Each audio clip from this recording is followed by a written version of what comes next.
Ok, estamos gravando. Bom, o texto de hoje, o nome dele é Os Higienistas Estão Voltando. Biopolítica, classes subalternizadas e ocupação do espaço urbano no Brasil. Eu vou mandar o link dele para vocês aqui. Ele está no plano de ensino, não é um texto novo, é um texto que já estava no plano de ensino antes, e que eu imagino que vocês já tenham. Quem imprimiu os textos tem ele, ou quem procurou os textos e baixou também tem, mas eu vou mandar o link dele aqui de qualquer forma, caso alguém não tenha, pode acessar, e vou reiterar o recado que eu dei já antes, que é, nós estamos agora seguindo os textos do plano de ensino, tá? As datas lá não estão exatamente iguais, porque a gente não teve prova. Então, isso adiantou um pouquinho as coisas. A gente não teve prova, não teve vista. Então, hoje eu estou dando o texto que eu deveria dar na aula que vem, na semana que vem. Tirando, assim, a data não vai estar correta, mas a ordem dos textos está correta, tá? Então, podem seguir por lá, caso vocês queiram ler o material com antecedência, que eu recomendo que vocês façam, né? Caso vocês tenham alguma dúvida do que vai ter na próxima aula, pode olhar lá no plano de ensino que tá tudo lá, certo? Então, conforme está no plano de ensino, hoje a gente vai falar desse texto e eu preciso de 4 voluntários para ler um parágrafo do texto cada um. É porque ele começa contando 4 episódios, 4 situações. Igual aquele texto do Mais ou Menos Humanos, que começa contando uma história que aconteceu de uma forma curta, resumida, é isso. Só que são 4 historinhas. Historinhas é um modo de falar, porque as histórias não são bonitas, mas são 4 histórias curtas, é um parágrafo cada uma. E aí, para não ficar muito monótono, só eu lendo, eu queria que alguém lesse. Eu posso compartilhar minha tela com vocês e vocês podem ler da tela mesmo, se não conseguirem abrir o texto. É esse aqui o texto.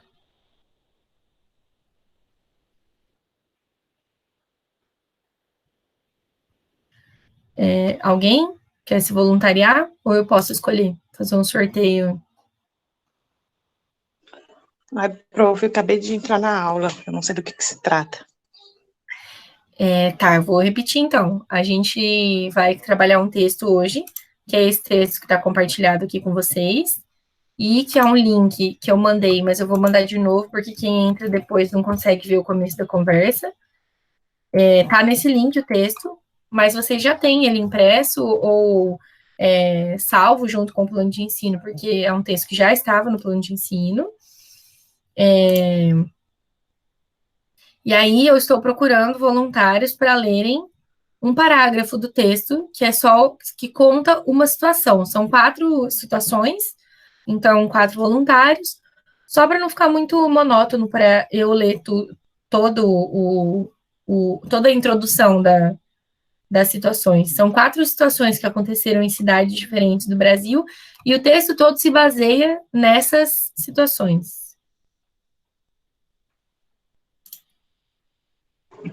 Entendi, prof. Quem quer ler o primeiro? Episódio 1.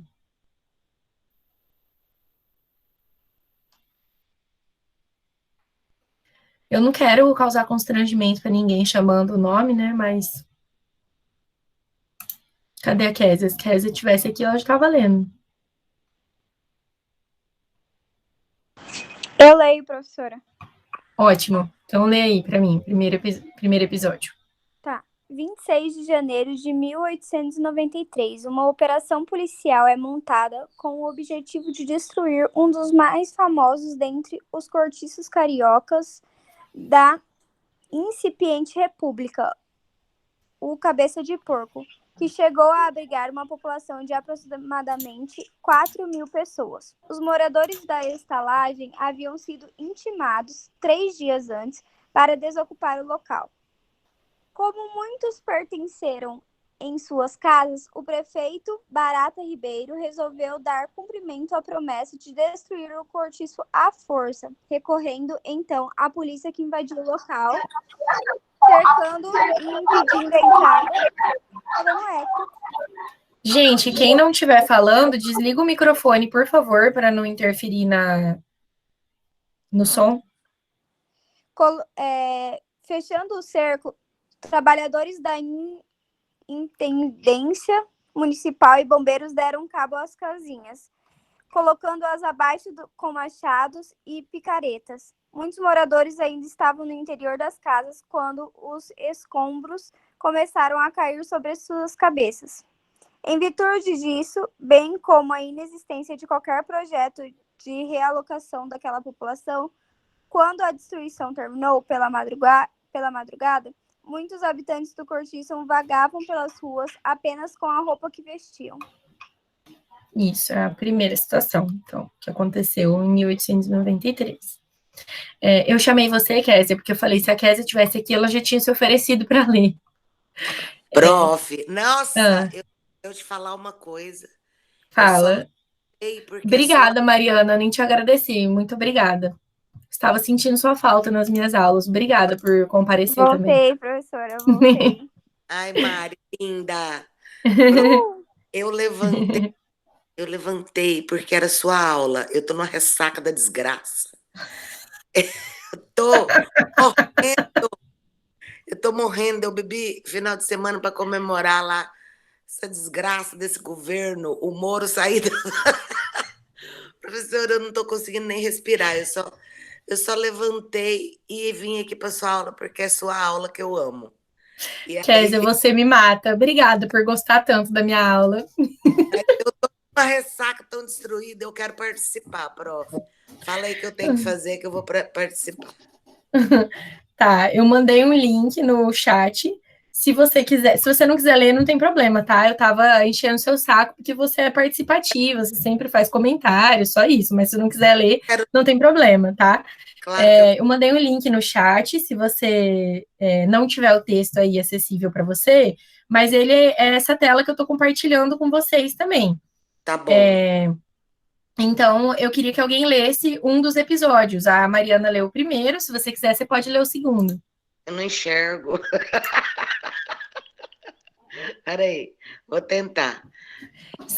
Tá. Gente, se mais alguém quiser ler, enquanto a Kézia se organiza, ela lê o próximo, que aí a gente não precisa ficar esperando. Eu sei que vocês possam enviar o link. Isso, episódio 2. Peraí que eu vou pegar meu óculos. Tá.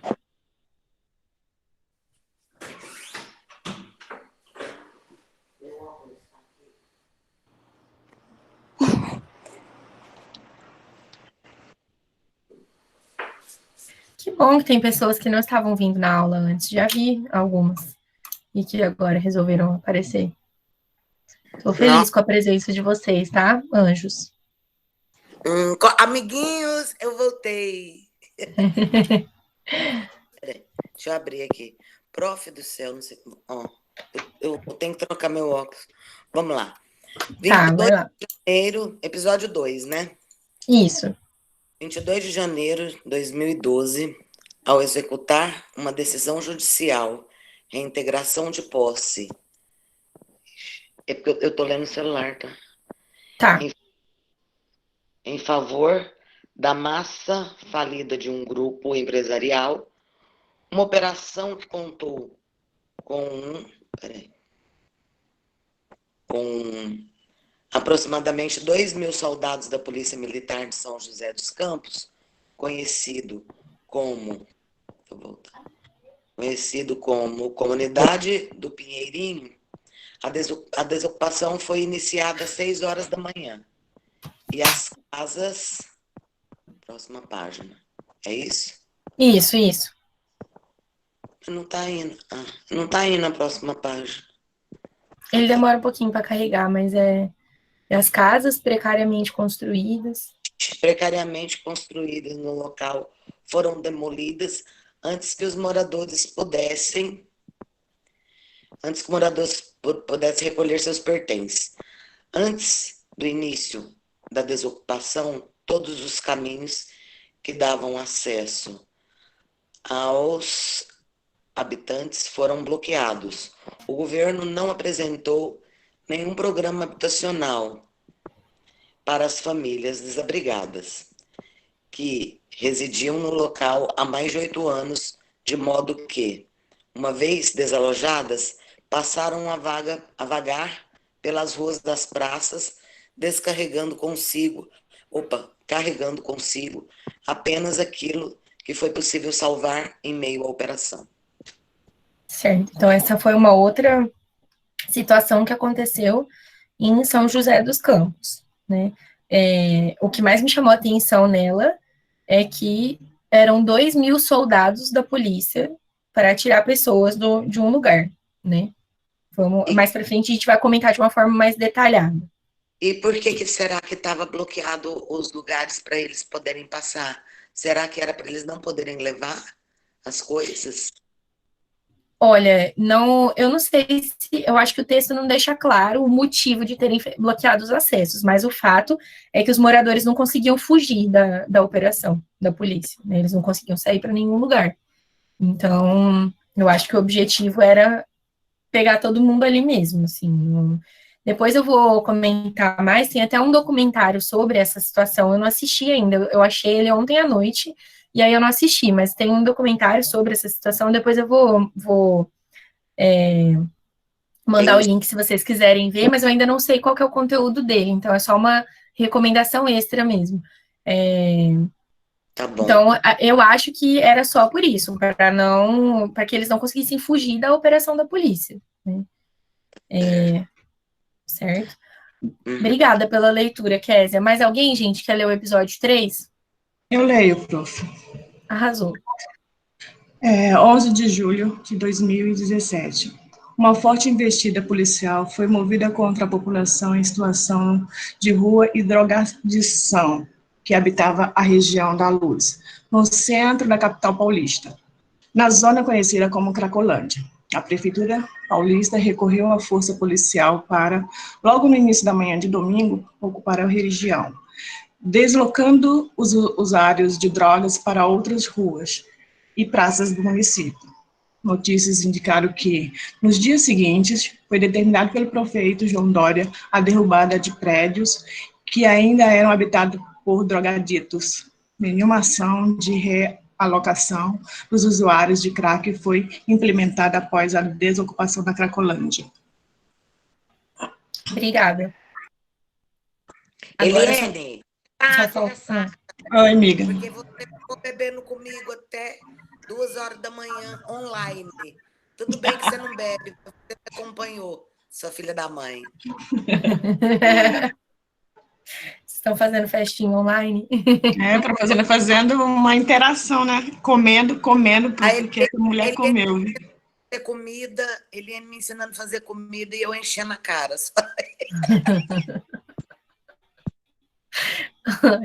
É importante para manter a saúde mental a gente conversar com as pessoas, mesmo que seja por videochamada, né? Fazer uma reuniãozinha é importante. Alguém quer ler o episódio 4, gente? Posso ler, professora? Vamos lá, então. 14 de junho de 2017. Um prédio no centro da capital gaúcha, Porto Alegre, no qual residiam desde novembro de 2015 mais de 70 famílias, aproximadamente 200 pessoas, membros da ocupação conhecida como Lanceiros Negros, foi alvo de uma operação policial de desocupação que contou com a utilização de bombas de efeito moral e envolveu um contingente de cerca de 150 soldados da Brigada Militar. A desocupação iniciou às 19 da noite, quando os policiais ingressaram no prédio, após arrancar violentamente a porta com uma corrente amarrada a uma viatura. Moradores que resistiram à operação foram presos. Desabrigados, os habitantes acabaram se deslocando para outras ocupações, ou vagando pelas ruas com seus pertences pessoais, considerando que o espaço disponibilizado para as famílias não possuía condições de habitabilidade, por tratar-se de uma estrutura semelhante a um ginásio de esportes, sem chuveiros e sem qualquer estrutura de cozinha. Esses 4 episódios, só até aí? Só até aí, só onde contam os episódios. Então, assim, esses 4, vou voltar aqui. Esses 4 episódios, essas 4 situações, elas têm em comum que elas relatam um momento em que pessoas foram retiradas do lugar onde elas estavam, foram deslocadas, eu não vou nem falar realocadas, porque não deram outro lugar para elas irem, mas elas foram deslocadas do lugar onde elas estavam, que já não era uma condição de moradia muito adequada, mas elas foram deslocadas desses lugares com o uso de violência policial, com a desculpa de higienização e sem oferecer um local de permanência adequado. O que os 4 episódios têm em comum é isso. Conforme vocês quiserem falar, vocês me avisam, tá? Pô, não tem problema. Então,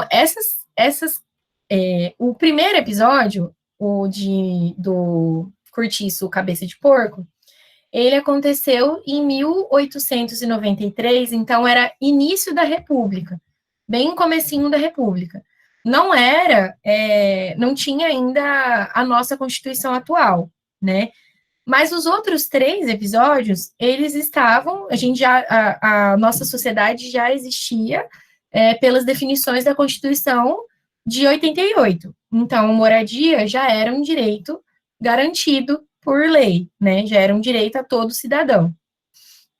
E aí, essas características em comum, então, tem a ver com pessoas pobres, ocupando espaços urbanos, tem a ver com essa violência policial, como eu falei, e a questão da higienização, ela tem a ver com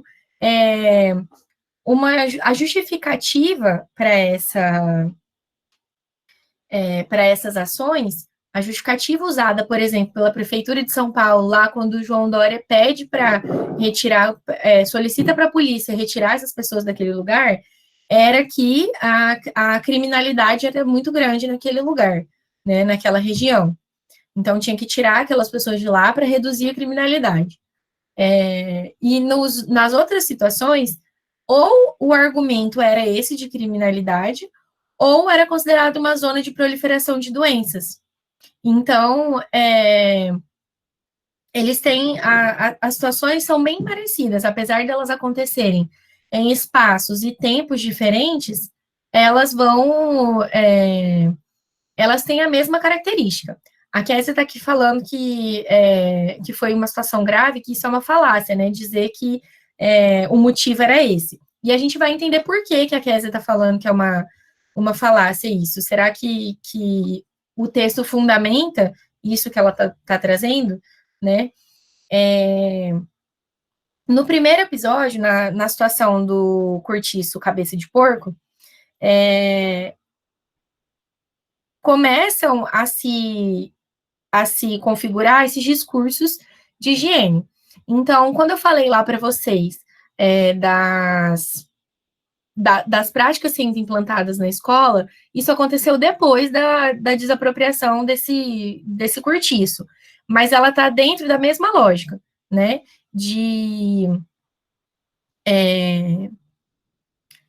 da higiene como a higiene no sentido de evitar a proliferação de doenças e tudo mais. Tinha esse argumento. Como que isso aconteceu? Lá, esse cortiço, antes de eu contar a história do cortiço primeiro, né? Talvez ele vai usar alguns argumentos que talvez não vão ser claros ou nem todo mundo vai enxergar sentido neles de primeira. Mas ela parte de uma ideia que as condições que tornam um pensamento possível, elas não são autogeradas, ou seja, o nosso pensamento não vem do nada, né? A ideia que a gente tem sobre uma coisa, ela não vem do nada. Ela diz que o nosso pensamento, às vezes, antes dele se tornar um conceito descrito, ou seja, antes de eu formular uma frase que descreva o que eu estou pensando, muitas vezes as minhas ações já traduzem esse pensamento. né? Então, por exemplo, lá no início da República, quando aconteceu essa situação do cortiço, talvez ninguém formulou a frase, a gente precisa tirar esses pobres daqui porque eles causam doença. Talvez não houve essa frase formulada, não sei se houve. Mas o argumento que ela defende é que as ações feitas, elas já tinham a ver com esse pensamento, mesmo que esse pensamento não tivesse sido descrito. Elas já expressavam essa ideia de alguma forma. Para mim, isso faz sentido, que às vezes as nossas ações expressam pensamentos que a gente ainda não descreveu, que a gente ainda não raciocinou sobre eles, né? E não sei se faz sentido para vocês, mas dentro da psicologia, vocês vão encontrar, por exemplo, na psicanálise, argumentos para dizer que os nossos atos eles vêm de lugares do nosso inconsciente, que você não precisa ter consciência desse pensamento para fazer. Na análise do comportamento, a gente não precisa saber descrever a contingência para se comportar em função dela. Então, essa ideia que a autora traz, o método de estudo dela é a fenomenologia. E, apesar de eu não conhecer a fenomenologia de uma forma muito aprofundada, eu consigo reconhecer que esse argumento, que essa ideia que ela trouxe agora, de que o pensamento não precisa ser descrito para ser expressado em ações, eu consigo ver ele se encaixando em diversas partes da psicologia e fazendo sentido, né? Então, tá coerente com os nossos estudos de psicologia. Então, assim, o que aconteceu lá nesse início do século XX e no momento do início da República? Isso aconteceu no Rio de Janeiro, no início quando estava se modernizando a cidade, né? A urbanização da cidade estava em crescimento, em desenvolvimento. Nesse momento, não existia mais a escravidão com esse nome, né? Mas o trabalho escravo vinha sendo substituído por um trabalho assalariado, tinha um desenvolvimento grande da indústria, do setor terciário da economia, tinha do comércio. O Rio de Janeiro, então, ele deixou de ser uma cidade colonial, uma cidade pequena, né, que a principal atividade era o comércio, para ser uma cidade industrial. E, com isso, a tecnologia estava se desenvolvendo na urbanização também, porque essa modernização, ela trazia também mais pessoas, mais imigrantes.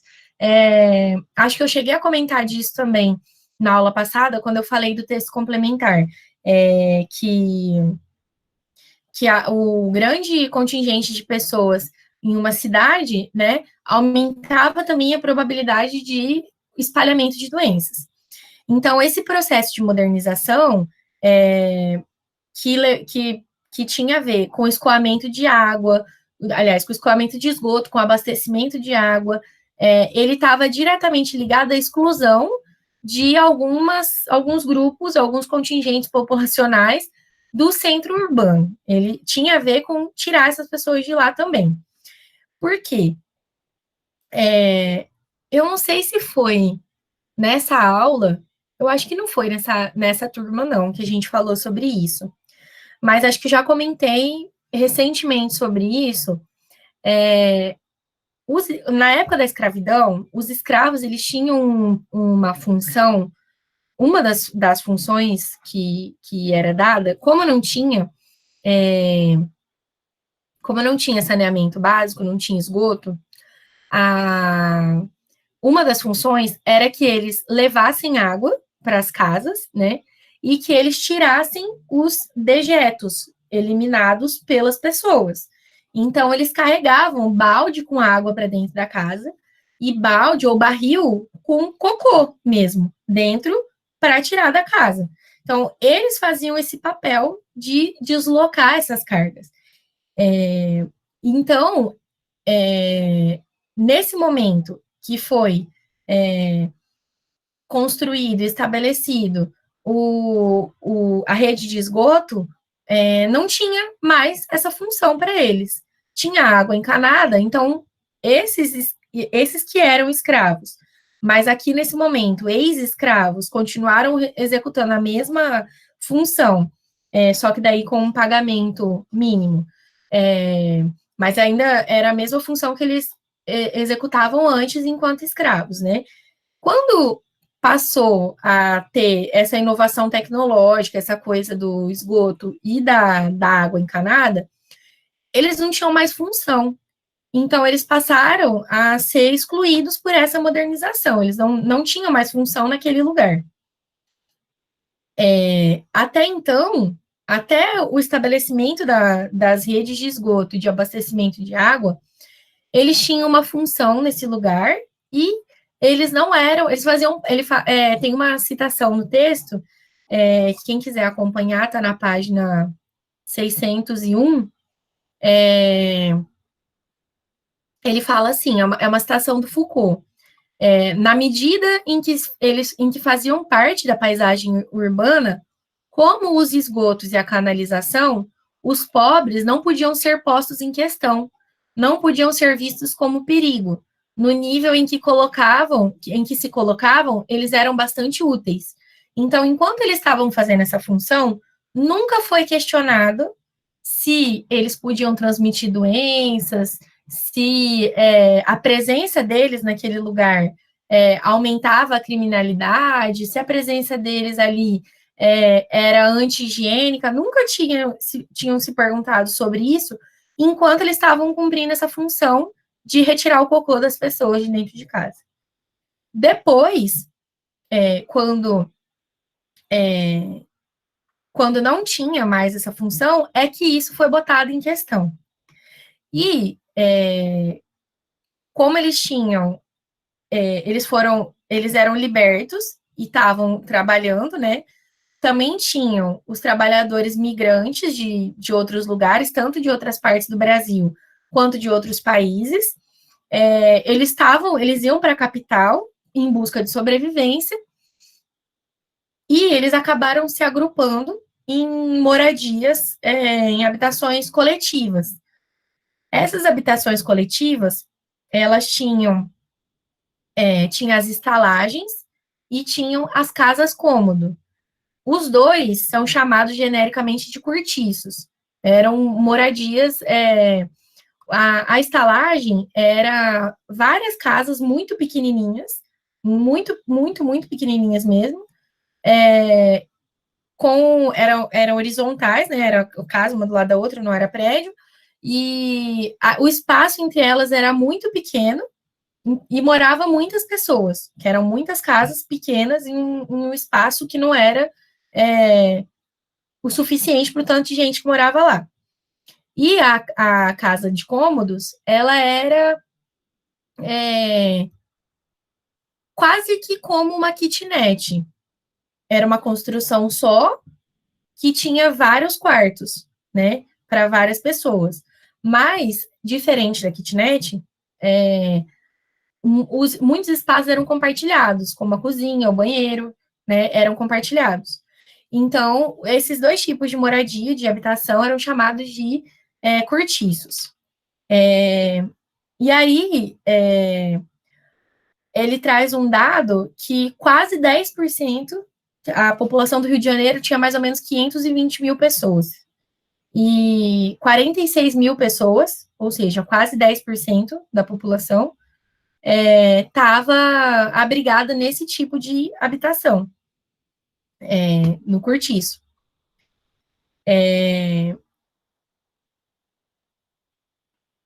E aí, esses lugares eram vistos como um problema de saúde, porque os cortiços, cada vez tinha mais cortiços para as pessoas morarem.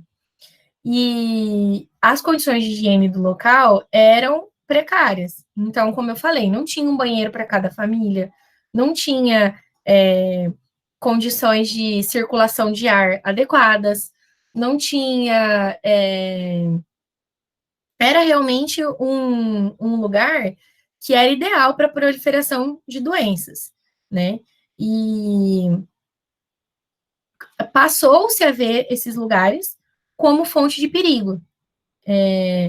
Os médicos higienistas, eles começaram a denunciar os engenheiros sanitaristas, falando na imprensa e tudo mais, das condições físicas de insalubridade desses lugares. Então, como eu falei, má distribuição do espaço interno, falta de iluminação, ventilação, insuficiência ou deficiência de instalações sanitárias, ou seja, ou o banheiro não tinha uma boa condição, ou não tinha banheiro para todo mundo.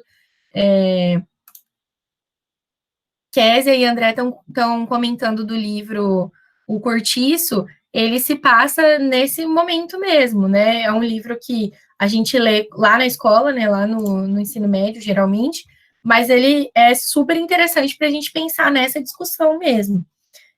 Se vocês lembrarem de alguma situação e quiserem comentar que estiver relacionada a isso, vocês podem trazer, né?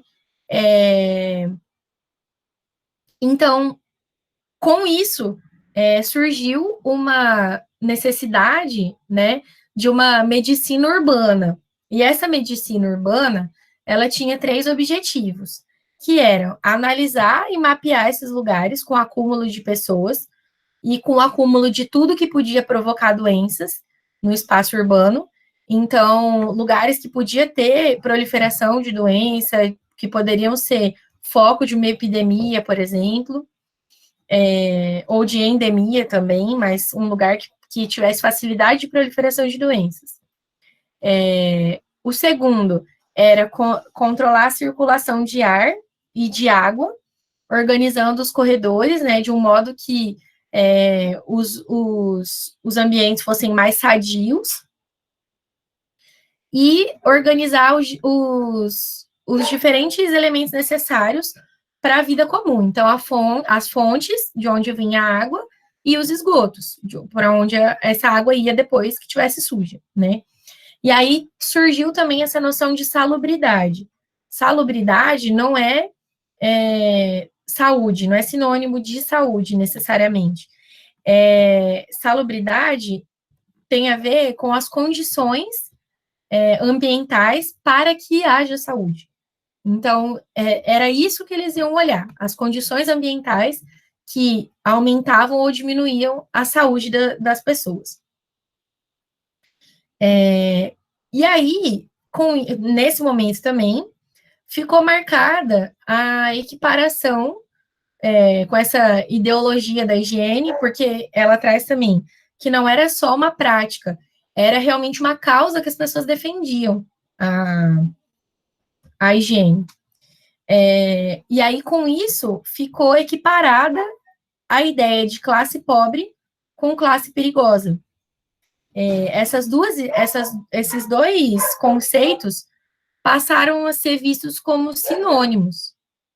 Então, e a partir disso, foram tomadas medidas em relação a essas classes, perigosas e pobres e perigosas, né? O cachorro da minha vizinha quer participar da aula. Tá, então, essas classes perigosas, né, elas tinham a ver também com o trabalho. Então,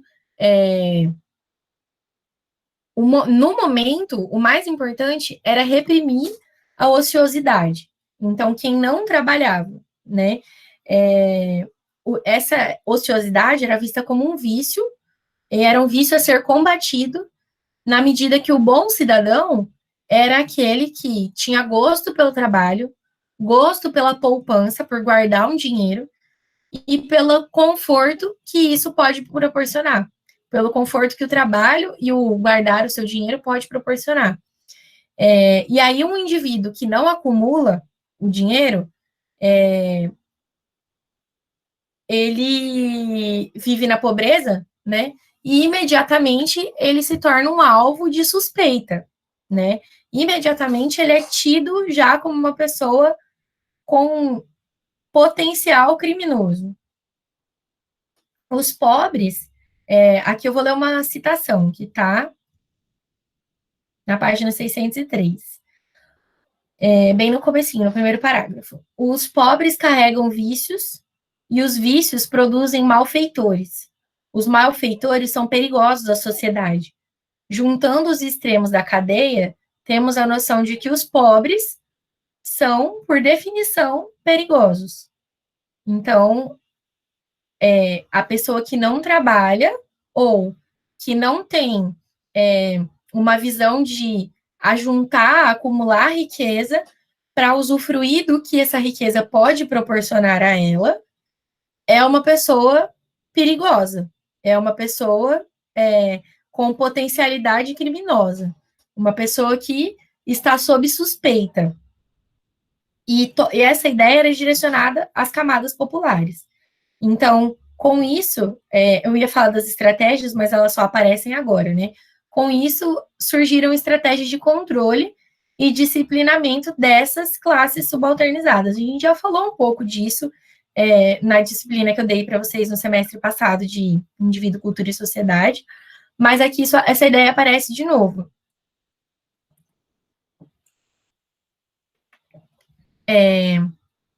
Então, nasceu um conjunto de práticas e saberes que tinham como objetivo controlar a saúde da população e o corpo dessas classes pobres, principalmente, né? E para que elas fossem aptas ao trabalho. E, em razão disso, elas não oferecessem perigo para as classes mais ricas, né? Para a classe dominante. Então, se quem não trabalha é criminoso e é perigoso, então tinha que preparar essas pessoas e tornar elas aptas e capazes de trabalhar, para que dessa forma elas não oferecessem risco ao restante da população. Vocês conhecem essa ideia? É uma ideia bem difundida na nossa sociedade, né? É uma ideia bem comum.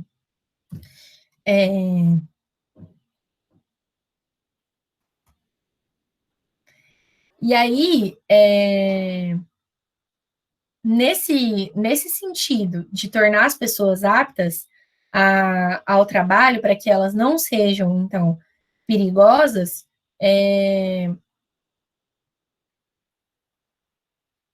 os autores trazem que a gente não pode ser ingênuos de confundir essa estratégia pelo seu caráter humanitário, né?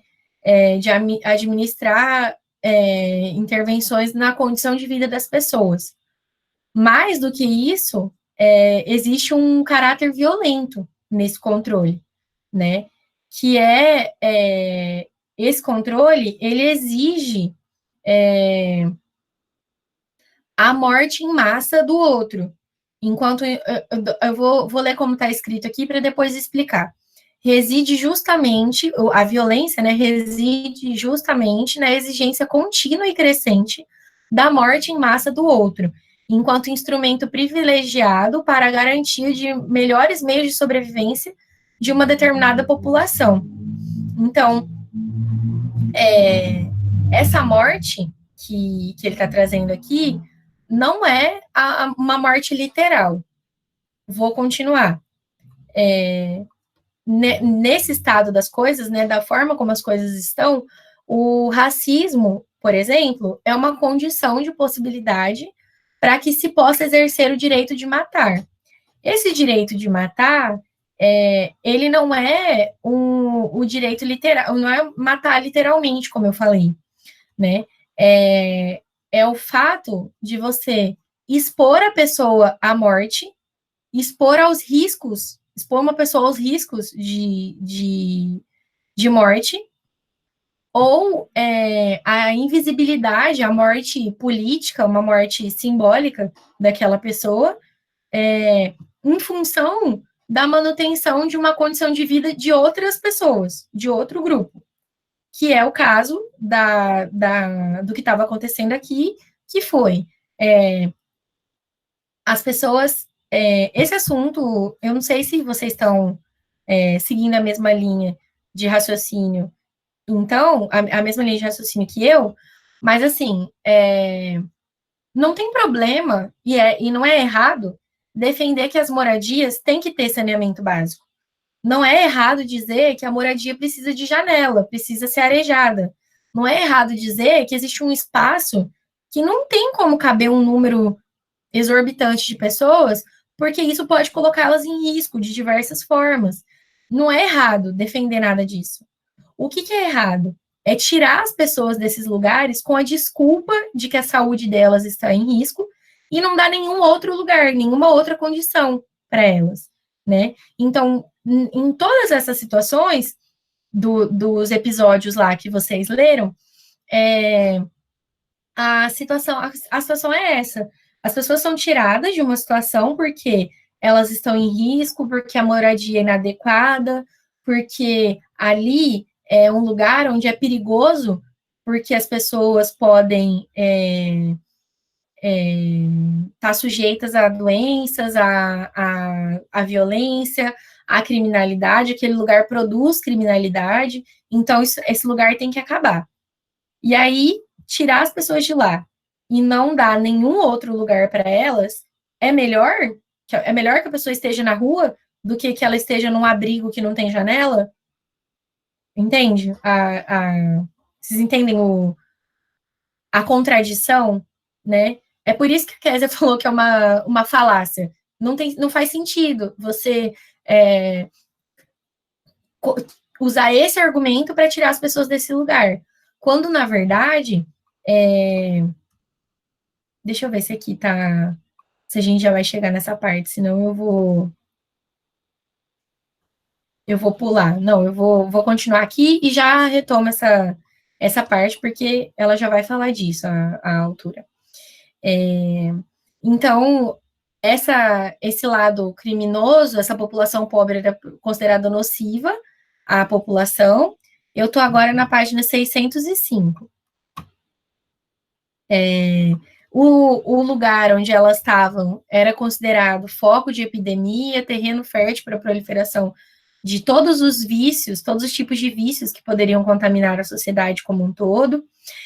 Eu não li esse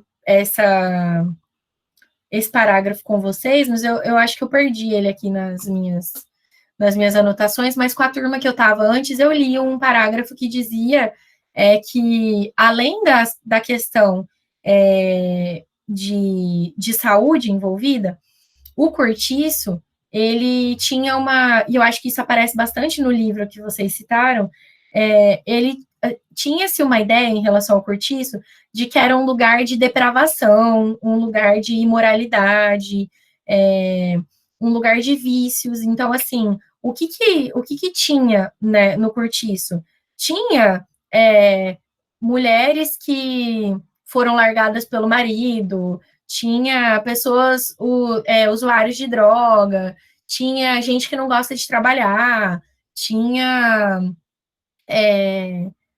enfim, todo mundo que não se encaixava na sociedade, no que era considerado como certo, né? Aquela pessoa, a mulher que é considerada profana porque ela fez sexo antes do casamento, enfim, toda essa ideia, todo esse moralismo era expressado aqui como se o cortiço fosse um lugar pecaminoso mesmo.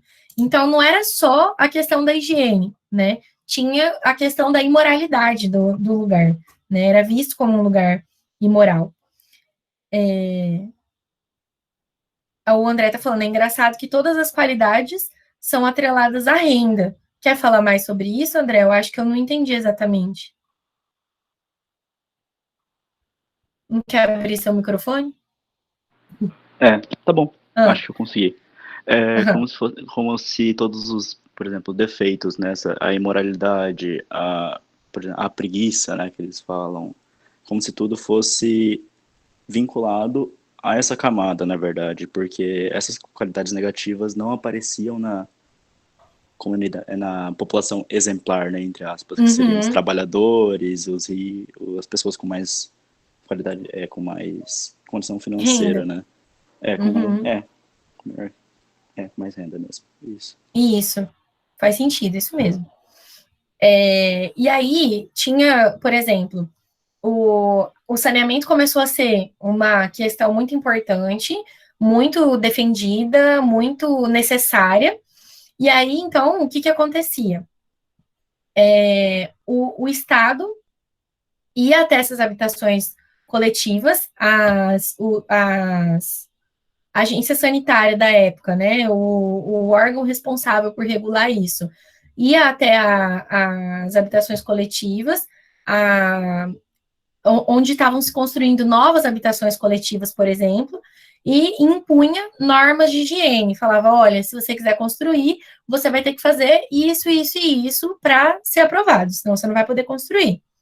E aí, fechava e destruía os cortiços que existiam já, e quando essa pessoa buscava na prefeitura se enquadrar nas exigências que foram necessárias, por exemplo, o órgão sanitário exigia uma coisa. Aí, o órgão responsável por autorizar a construção não autorizava, não emitia nenhuma licença. Vocês sabem que, por exemplo, até hoje, se eu for fazer uma mudança estrutural na minha casa, se eu for construir, sei lá, mais um pavimento acima da minha casa, eu preciso de autorização da prefeitura para fazer isso. Eu não posso simplesmente construir, porque eu achei que eu tenho que construir. Precisa de um documento aprovando, um documento assinado por um engenheiro e tudo mais, aprovando a construção, o meu projeto de construção na minha casa, né? Então, o que acontecia? Um órgão solicitava coisas, o outro órgão não aprovava a mudança no projeto. Ou seja, não se construía mais cortiços. E os que existiam, eles estavam destruindo, né? Fechando e destruindo, inclusive, a construção. E aí, as empresas do setor imobiliário, elas tiveram um papel importante nesse ponto, porque eles construíam habitações dentro, esses empresários, né, do ramo imobiliário, eles construíam as habitações dentro dos padrões da higiene, e eles recebiam do Estado incentivo para a construção dessas casas higiênicas e baratas para os trabalhadores e operários. Só que isso obrigava a desapropriar alguns terrenos, que muitas vezes era o terreno onde estavam essas pessoas em habitações caracterizadas como cortiços, e, além disso, eles tinham facilidade na isenção de taxa, né, para importar material de construção, e então, com isso, eles se apropriaram desse discurso da higiene e passou a ser uma ideia, assim, muito difundida, e, de repente, todo mundo sabia dos perigos que um cortiço representava, do perigo que era a existência do cortiço. Tem um outro ponto em que ela fala de que, nessa situação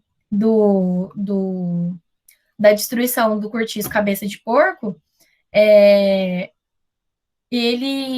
alguns funcionários de imobiliárias participaram da ação, eles também trabalharam nessa ação. Então, não foram só funcionários da prefeitura do Rio de Janeiro, por exemplo. E isso já evidencia a participação e o interesse do setor imobiliário nesse ponto.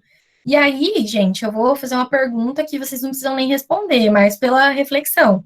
Vocês acham que a empresa imobiliária, ela estava se apropriando desse discurso porque ela estava preocupada com a saúde das pessoas pobres? Vocês acham que as empresas imobiliárias, elas estavam difundindo essa ideia de que a construção deveria ser de um determinado nível, de um determinado padrão, porque era importante que as pessoas pobres tivessem acesso ao saneamento básico? Não era por isso. Não era por isso, né? Era porque eles estavam interessados no lucro da empresa. e eles estavam recebendo incentivo do Estado para fazer, então, né?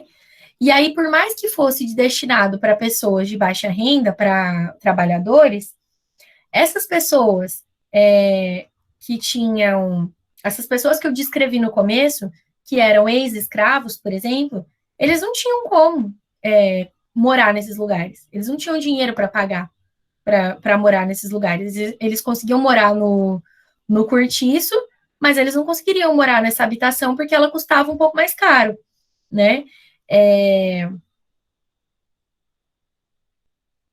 Nesse caso do Cabeça de Porco, foi quase uma operação de guerra. Mais de 4.000 pessoas saíram de lá. Deixa eu ver se tem o lugar onde fala. Aqui, ó, empresa, ó, uma vez fechado o cerco, os trabalhadores da Intendência Municipal, munidos de picaretas e machados, juntamente com operários cedidos pela empresa de melhoramentos do Brasil, evidenciando a aliança supramencionada entre higienistas e empresários do setor imobiliário, e um grupo de bombeiros deram cabo ao cortiço, em uma ação que se estendeu pela madrugada dentro. Então, tinha uma parceria real entre a empresa imobiliária e o Estado, né? Alguns dias antes como foi dito lá no relato inicial, não tinha nenhum planejamento de realocação dessas pessoas quando elas fossem tiradas de lá. Elas não saíram de lá porque, de fato, elas não tinham para onde ir. E o espaço foi destruído com as pessoas dentro dentro das casas delas, dentro do cortiço mesmo. Alguns dias antes dessa destruição, o prefeito autorizou a retirada de pedaços de madeira do cortiço, para que eles pudessem usar em construções futuras. Então, assim, para mim, isso abre possibilidade de supor que não foi dada condição para que eles morassem, né, em nenhum outro lugar, não foi dada nenhuma moradia para essas pessoas, mas olha só o quanto, assim, tanto a prefeitura legitimou que eles ficariam sem moradia, tanto eles reconheceram que isso ia acontecer, que o prefeito autorizou que eles levassem madeira para construir novas moradias. Mas uma moradia construída, improvisada, com madeira roubada, entre aspas, né, de outro lugar, de outra construção, que padrão que vai ter essa moradia? Ela vai estar dentro dos padrões de higiene? Não vai também, né? Então, assim, mais uma vez evidenciando que era só um discurso de higiene, era só uma desculpa para tirar essas pessoas. E aí, com isso, vinham, então, pessoas... outras pessoas iam morar naquele lugar, eram pessoas que podiam ainda ser pobres, mas eram pessoas que estavam dentro desse padrão, que eram trabalhadores, né, que se encaixavam dentro da lógica de produção, e aí, então, teve um processo de melhoramento dos moradores, de melhoramento das moradias e substituição dos moradores. Então, essas pessoas não moravam mais lá, eram outras pessoas que estavam ocupando aquele espaço. E aí, ela traz também que, nesse dia da destruição do Cabeça de Porco, com esse material de construção precário que eles pegaram do cortiço, muitos moradores subiram um morro que existia atrás desse cortiço, Cabeça de Porco, e começaram a construir casebres lá. Nesse mesmo morro, começaram também a vir pessoas egressas de Canudos. E aí, nesse lugar, começou, então, o lugar que ficou chamado de Morro da Favela, onde atualmente, hoje, tem a Favela da Providência. Então, os autores defendem que essa política de destruição dos cortiços, de retirada dos cortiços, foi o início, a gênese das favelas do Rio de Janeiro. Foi aí que começou, porque aí essas pessoas retiradas de lá, elas foram ocupar esses espaços do morro, por exemplo, das encostas, como eu já tinha falado na aula passada, mas lugares que também são vulneráveis, no mínimo geograficamente, né? Nem bem se anunciavam o fim da Era dos Cortiços e a cidade do Rio de Janeiro já entrava no século das favelas, então as coisas foram construídas juntas. Eu pensei em 2 músicas para sugerir para vocês ouvirem que falam sobre isso, depois eu vou comentar.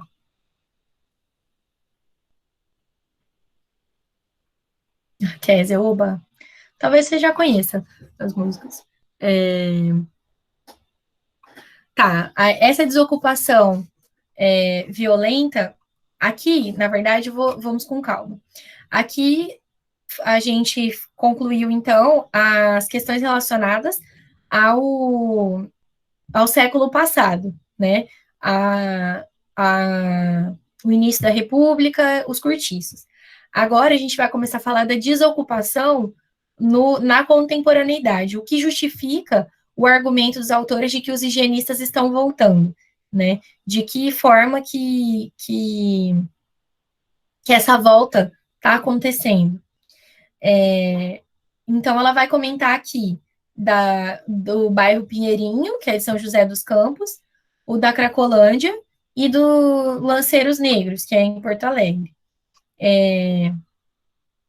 Na comunidade do Pinheirinho, era um loteamento irregular, que tinha entre 6 a 9 mil pessoas, moradores sem teto, que eles ocupavam essa área desde 2004. E a ação aconteceu em 2012, então já fazia bastante tempo que essas pessoas estavam lá. E aí, teve uma sentença judicial que definia uma reintegração de posse em favor de uma empresa, e essa reintegração de posse aconteceu sem garantia dos direitos dessas pessoas. Então, assim, elas estavam lá de 2004 até 2012, vivendo nesse local, e seria necessário que elas saíssem para cumprir uma ordem judicial, só que essa ordem judicial não previa para onde essas pessoas iam, só previa que tinha que ser entregue o lugar para a empresa. Kézia falou, vocês ouviram dizer que o Morro da Luz vai ser desocupado? Eu não ouvi falar nada, Kézia. Você está sabendo de alguma coisa? A gente pode dar uma procurada se tem alguma notícia falando coisas sobre isso, que as pessoas serão removidas. E aí, elas vão ser levadas para onde? Então, é um projeto que já foi aprovado da prefeitura de que o Morro da Luz ele vai ser revitalizado, vai ser reformado, e as pessoas em situação de rua que ficam ali, que vivem ali, elas vão ser removidas para outro lugar. Então, o que acontece? Esse removidas para onde? Para que lugar? Para onde que a prefeitura vai levar essas pessoas?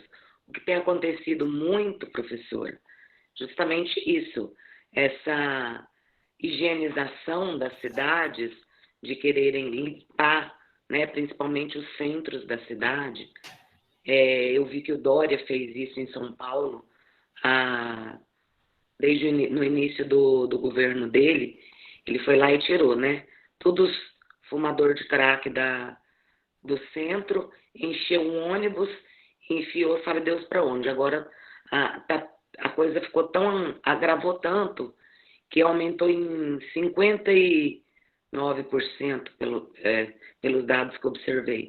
59% a população de moradores de rua, de pessoas em situação de rua e cracolândias no centro de São Paulo. O outro lá no Paraná fez a mesma coisa. O prefeito da minha cidade destruiu um cortiço não, minto.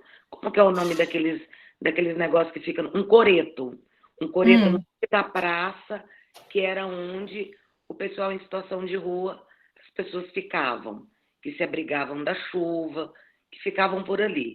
Então, tinham assistentes sociais, alguns psicólogos que davam um certo apoio ali, e a prefeitura achava que aquilo ali estava atrapalhando, que incomoda, né?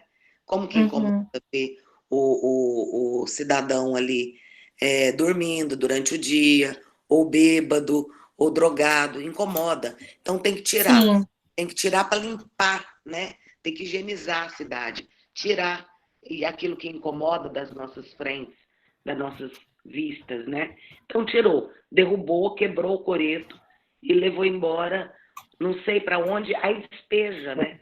Como foi o caso de São Paulo, do Dória. Encheu 20 ônibus e despejou nas periferias. Qual é a função disso? E qual é o desfecho de tudo isso? Eu fico me perguntando.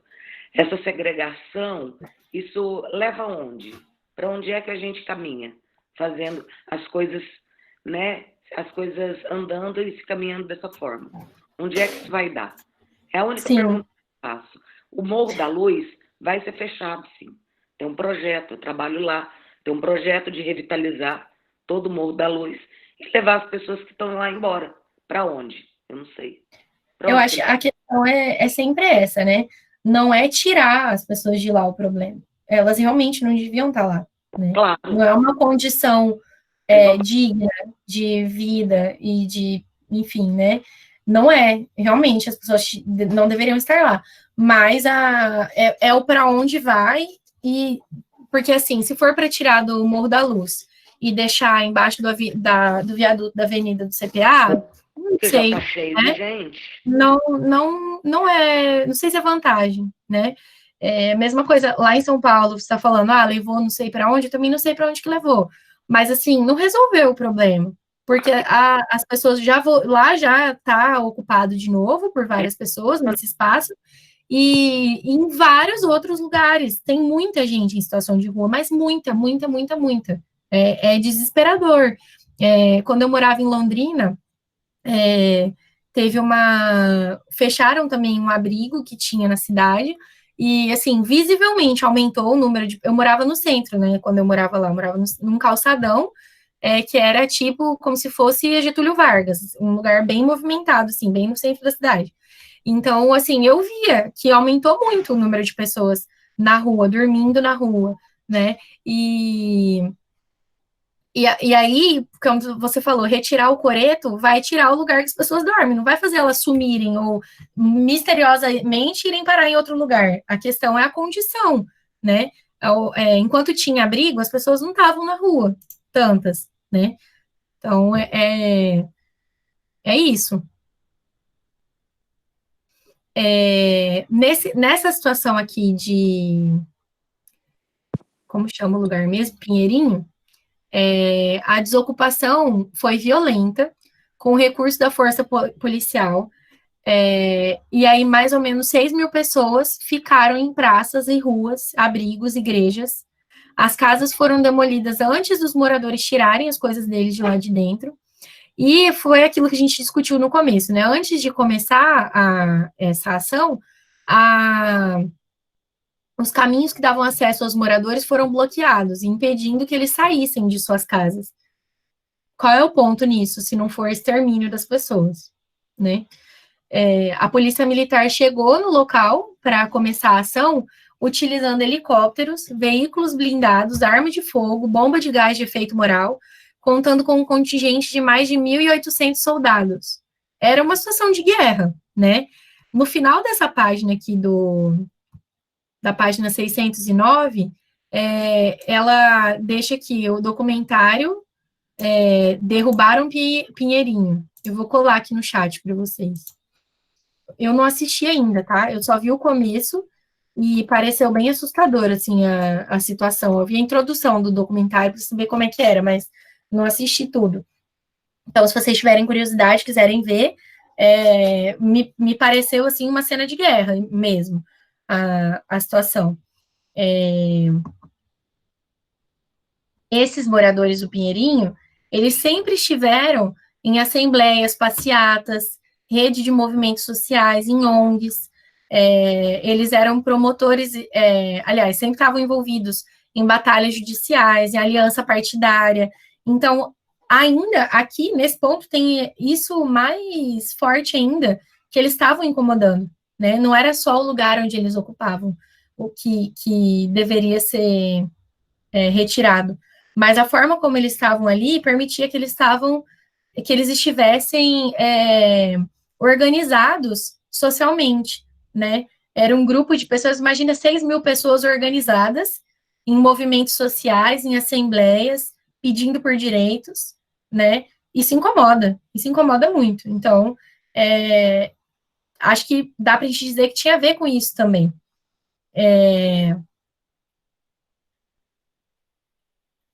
No caso, pode falar.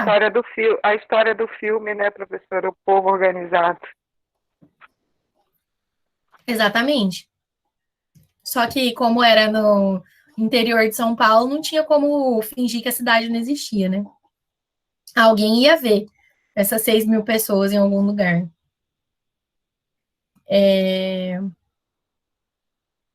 No caso da Cracolândia, no centro de São Paulo,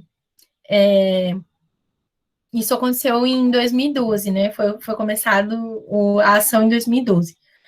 Eu falei 2017, né? Olha que sem noção de tempo.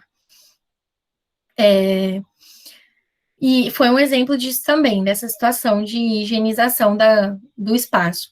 Essa área tinha mais de 1.000 metros quadrados e era conhecida por conta de uma concentração muito grande de usuários de crack. Ela não dispunha de serviço de água, luz, telefone, coleta de lixo, qualquer coisa. As pessoas estavam ali abandonadas mesmo. E a medida adotada pela polícia foi também caracterizada pelos autores como uma operação praticamente de guerra e teve 52 horas de duração. Uma ONG que fazia um trabalho lá disse que a ação da polícia inviabilizou a continuidade do trabalho deles, das atividades que eles estavam fazendo, e que foi uma varredura, né, essa ação, que as autoridades, na intenção de mostrar à população alguma atitude, encaminharam essas forças armadas até o local e atacaram essas vítimas, as pessoas que estavam lá, que elas, além de tudo, muitas vezes elas estão doentes, desprotegidas, a maioria, não sei, talvez dá para dizer todos, né, usuários de crack, e com bala de borracha, com bomba de gás também, com cacetada. E depois disso foi exibido na mídia os prédios e as ruas limpos, né, higienizados. Foi mostrado isso depois. Então, assim, eu não sei se todo mundo já passou por esse lugar, porque quando a gente vai para São Paulo passear, a gente vai nos lugares bonitos, né? Ninguém quer passar por esse lugar, mas assim, assustador, é assustador, deprimente, assim, uma quantidade de pessoas que é tipo The Walking Dead, assim, sabe? Um monte de gente numa situação totalmente degradante, sob efeito de droga ou sob abstinência, ou numa situação tão desumanizada que a pessoa tá ali sem se importar se do lado dela tá a sujeira de outra pessoa, dela mesmo, ou se ela vai dormir do lado do lugar onde ela faz as necessidades fisiológicas, sabe, assim, é desesperador a situação, de verdade. Se vocês passarem por lá, vocês vão saber do que eu tô falando. Assim, e eu vou dizer para vocês que eu passei por lá de carro, né? Só ir ali no Beco do Candeeiro. Não dá no nosso lado. Tá aqui do lado da gente. O Beco do Candeeiro, Morro da Luz, o centro de Cuiabá, a Manga, que é um bairro aqui de periferia, tido como muito perigoso, mas é uma periferia onde as pessoas usam muita droga, tem Cracolândia. É só a gente ir visitar esses lugares. para a gente ver. Claro que tem a diferença, eu falo que tem a diferença de São Paulo, por exemplo, por conta a quantidade de pessoas, talvez, né? A população, mas é muito parecido, é a mesma coisa. Isso. Professora, você está dando para me ouvir? Sim, pode falar. Travou aqui. Nem precisa ir na Cracolândia lá em São Paulo para ver. Tipo, eu tava lá no começo desse ano, em janeiro, e eu fiquei assustada. Tipo assim, eu ia para os lugares, tipo, fui na 25 e tal, daí a gente foi passando pelas ruas, tipo, a cada esquina tinha um grupo, assim, de pessoas na rua. E, tipo, era assustador. Eu tinha ido, a última vez que eu fui para São Paulo, tirando em 2019, né, que eu passei só um final de semana lá, foi em 2010. E, tipo assim, eu não tinha percebido isso, eu não vi muita gente na rua, assim. E quanto mudou, tipo, 10 anos, sabe? Era a cada esquina, eu não tô brincando. Eu fiquei num prédio do lado de onde estava fazendo curso. E, tipo assim, só nesse caminho, era muita gente na rua. Eu fiquei até assustada. Eu nem terminei de fazer o curso lá, porque eu ia ficar sozinha. Eu fiquei com medo de ficar lá, porque eu fiquei realmente muito assustada de tanta gente na rua. Sim.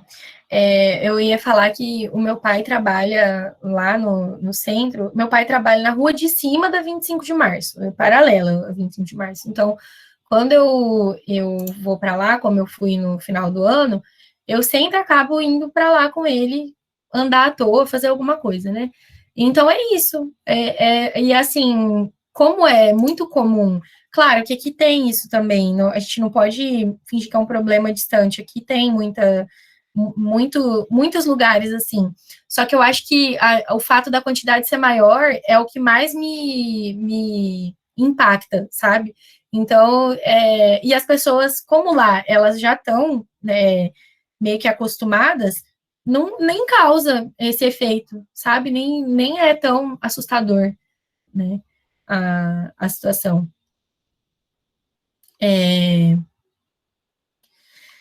E aí, então, aqui em São Paulo, quando essa ação foi arquitetada, quando essa ação foi planejada e posta em prática, tinha um lema de Acelera São Paulo, que era um argumento de que era necessário limpar a região como modo de combater o tráfico de drogas.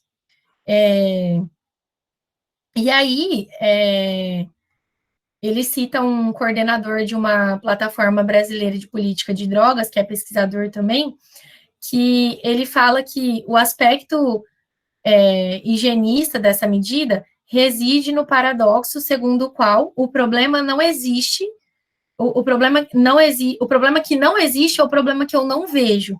Ou seja, essas pessoas, elas não iam deixar de estar na rua. Elas só não estariam visíveis, elas só não estariam no lugar mais visível da cidade, lá no centro, mais centro da cidade, elas iam estar espalhadas por periferias, né? E aí, a forma como foi feita a situação, a forma como as pessoas foram retiradas de lá, ela parte de uma ideia de dependência a drogas, né, que é uma ideia ultrapassada. Por quê? Ela tem muito mais a ver com uma moralidade do que com a recomendação médica ou científica em relação a isso, que era levar essas pessoas para instituições de saúde à força, né?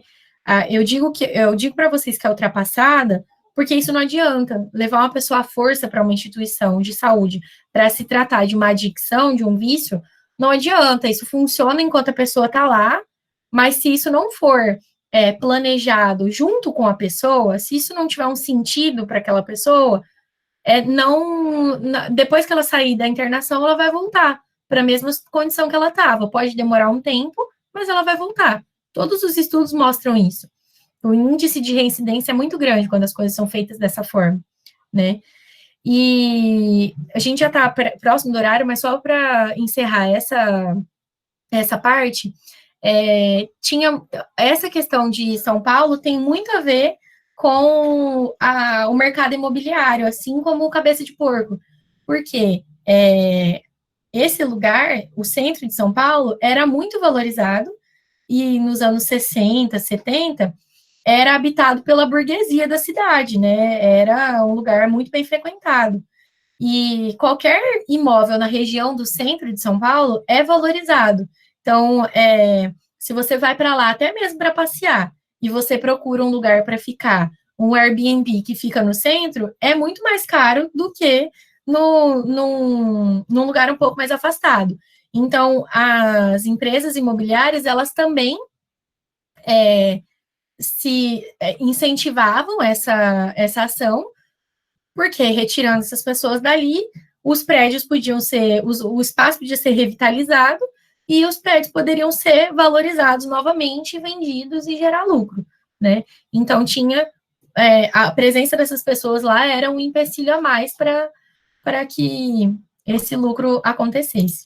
Antes de eu abrir para vocês falarem, eu vou mandar as duas músicas aqui no chat para vocês ouvirem e refletirem sobre o assunto.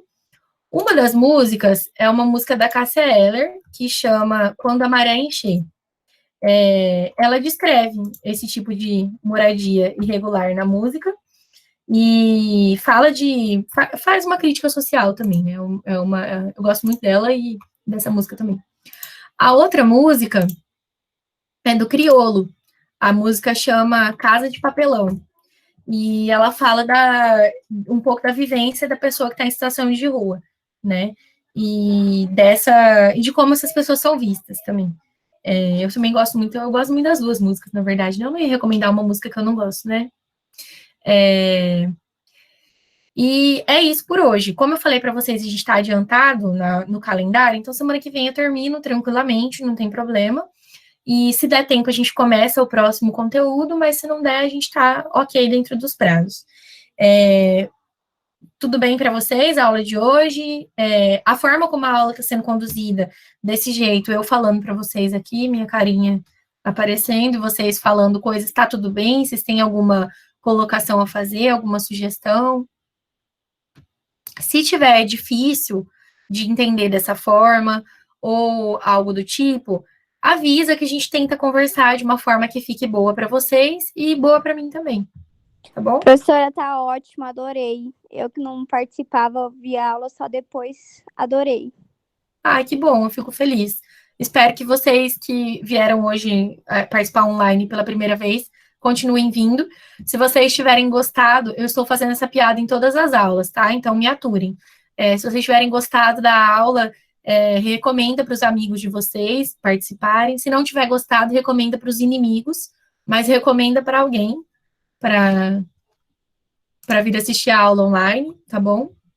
E semana que vem, fala. Deixa eu te perguntar, na aula da semana passada, foi aquele texto sobre as crianças, né? Isso. Aí, no plano, estava também aquele texto de racismo e eugenia no cotidiano da capital nacional. Foi trabalhado esse texto também ou não?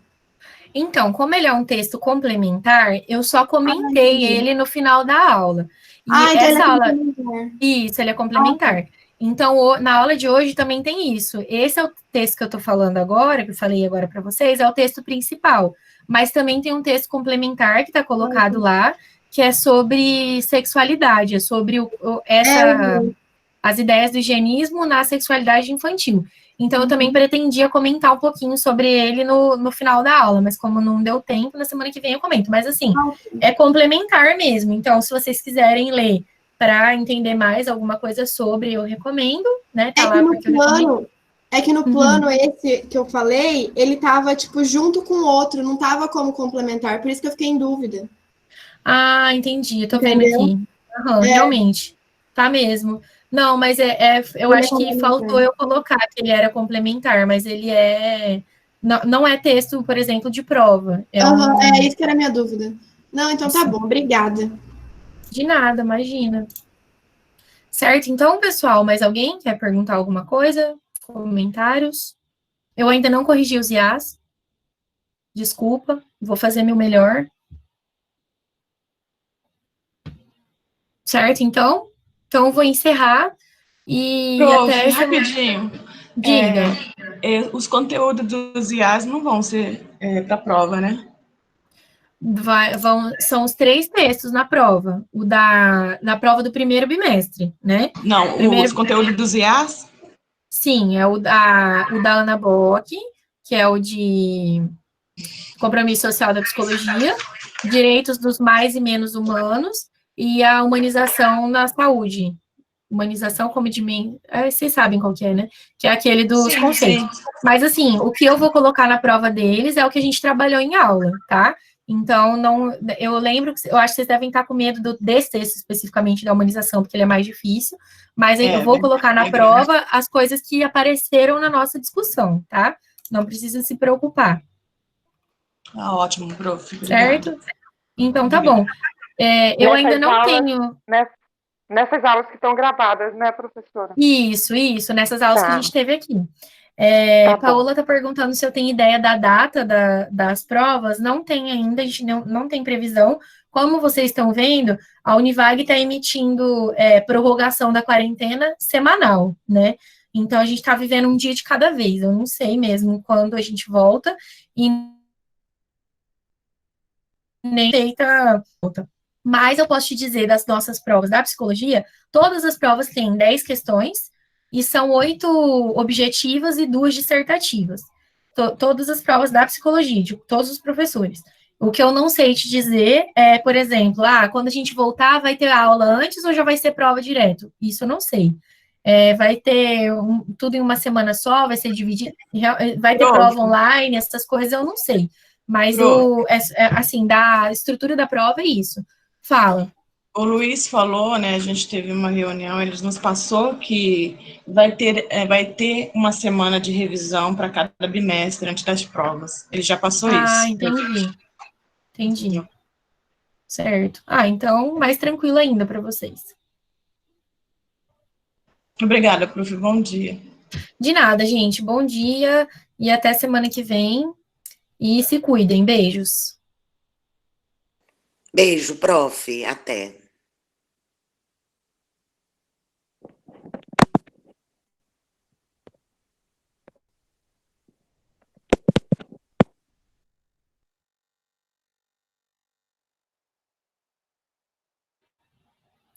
Eu vim aqui só para encerrar a gravação.